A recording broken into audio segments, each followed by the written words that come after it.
Vale, entonces vamos a las causas de esa crisis de pareja. ¿Qué es lo que pasa para que ocurra esta crisis que os comentaba antes? Pues bueno, en primer lugar, he puesto la suma de las partes. ¿A qué me refiero con la suma de las partes? Me refiero a, si sumamos todos esos cambios que os estaba comentando antes, todos esos pequeños cambios que requieren de pequeñas adaptaciones, pequeñas y grandes, si sumamos todo eso, eso significa una de las grandes causas de una crisis de pareja. Luego el comunicarse sin comunicarse. Me refiero a que muchas veces nos creemos que nos estamos comunicando con la otra persona y lo que estamos haciendo es hablar simplemente, expresarnos. Una comunicación ocurre cuando alguien está hablando, puede ser comunicación verbal o no verbal, pero la otra persona lo está recibiendo, si no, no hay comunicación posible. Entonces, muchas veces estamos comunicando lo que necesitamos o lo que sentimos o lo que nos molesta, pero la otra persona, en lugar de estar escuchando, de estar receptiva, está viéndose a sí misma. Entonces no está recibiendo lo que le estamos diciendo, está viendo lo que ella necesita o lo que ella le molesta o lo que ella quiere decir. Y esto pasa también en el lado contrario, ¿no? Muchas veces también así se generan las discusiones cuando no hay esa comunicación, cuando cada uno dice lo que piensa y cree que tiene razón, entonces la otra persona sí o sí tiene que entenderlo. Y hay veces, que también hablaremos del tema de los acuerdos, hay veces que no se llega a acuerdos en el sentido de, hay veces que el otro no cede, ¿no? El otro no dice, vale, sí, tienes razón, lo siento. Eso a veces no ocurre y no pasa nada tampoco. Pero lo importante es que uno se comunique, uno hable, verbal o no verbal, uno se comunique de la manera que sea y la otra persona esté receptiva para recibirlo y luego poder contestar, pero mirando a la otra persona, no mirándose a sí mismo o a sí misma, ¿vale? Luego, pues bueno, la transición a la adaptación, pues lo que hablábamos antes, ¿no? Como todo ese camino, ese recorrido que tenemos que pasar las dos personas de la pareja para llegar a adaptarnos a esta nueva realidad con el bebé, a esta nueva vida. Esa transición, ese camino de adaptación, pues muchas veces se estanca o ocurren inconvenientes o de repente hay uno de los dos pues que no quiere continuar, entonces es un tema también lo de la adaptación, también lo veremos.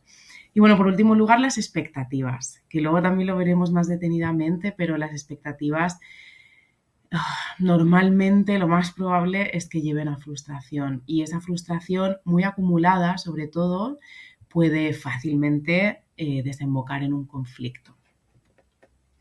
¿Qué ocurre? Que realmente a la madre y a la otra persona de la pareja, que suele ser padre, realmente nos diferencian un montón de cosas, pero tendemos a pretender, ahora voy a hablar como desde el punto de vista de madre, ¿vale?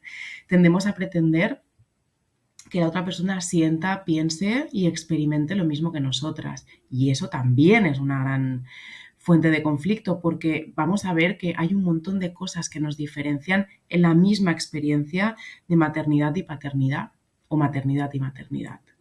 Entonces, a nosotras nos empiezan a ocurrir cambios desde el embarazo, cambios de identidad, o sea, empezar a vernos como madres, empezar como ya esa transición de cambio de identidad, cambios físicos, por supuesto, porque nuestro cuerpo está empezando a prepararse para albergar una nueva vida, cambios emocionales, estamos como más irascibles o más sensibles y ya desde el embarazo empezamos a experimentar estos cambios.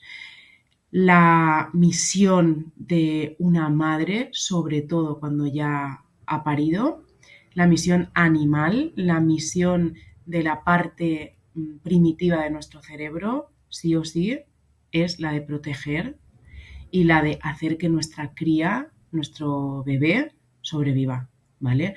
Esa es nuestra función principal en la vida, que nuestro bebé sobreviva. Y para ello, el cerebro no es tonto, nuestro cuerpo no es tonto, nuestro cuerpo sabe lo que hace. Para ello, ya en el embarazo empiezan a ocurrir una serie de cambios a nivel de zonas del cerebro, por decirlo así de alguna manera simple, que se encargan de llevar a cabo esta tarea de supervivencia para nuestra cría. Es decir, nuestro cerebro cambia de forma. Y además, las madres, a los padres también les pasa, pero a las madres mucho más, pasan por ese periodo de perder de alguna manera o de transitar o de cambiar la identidad. ¿Qué le pasa a los padres? Bueno, los padres o la otra persona que no es la persona gestante. Los cambios suelen ser más tardíos, básicamente porque empiezan a asumir este nuevo rol de verdad, cuando el bebé nace o a veces más tarde también. No sienten cambios a nivel físico como nosotras.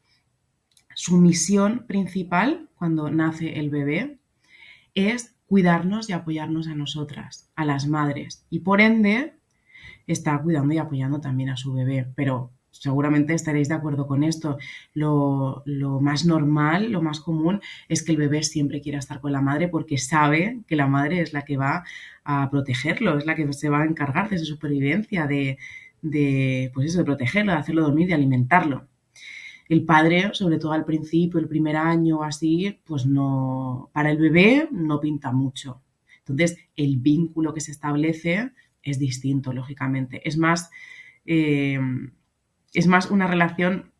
Yo siempre hago la broma que el bebé al final termina viendo al padre demasiado tiempo en su casa y debe decir, esta persona tiene que ser alguien importante porque está todo el día aquí, ¿no? El padre o la otra persona.